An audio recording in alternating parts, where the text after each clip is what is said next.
Hello, English 4 students, and welcome to Chapter 10 of Agatha Christie's. And then there were none.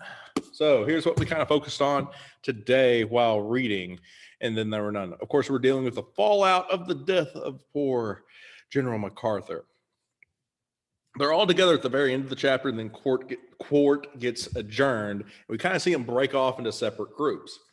And so we get to see that with Vera Claythorne and Philip Lombard right here. There's a little bit of flirtation that goes on, but basically they kind of are talking about who they think the murderer is. So both of them are kind of assuming that the other one is not the murderer. I love this line right here that Philip Lombard says, because dude is being sold a poor bag of goods here. You strike me, he's talking to Vera Claythorne, you strike me as one of the sanest, most level-headed girls I've come across. I stake my reputation on your sanity.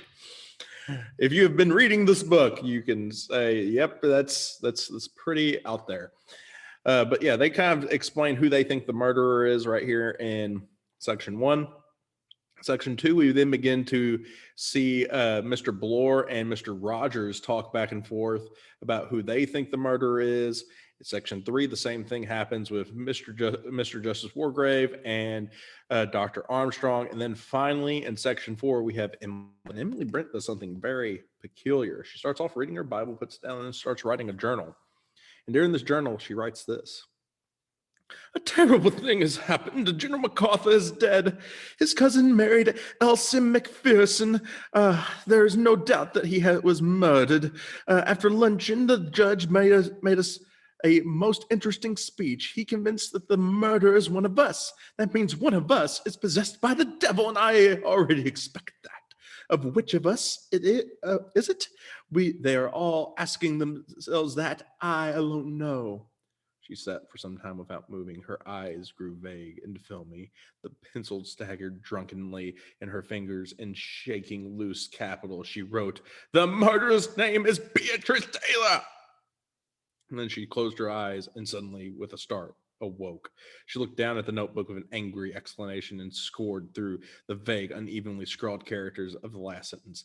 She said in a low voice, "Did I write that? Did I? I must be going mad."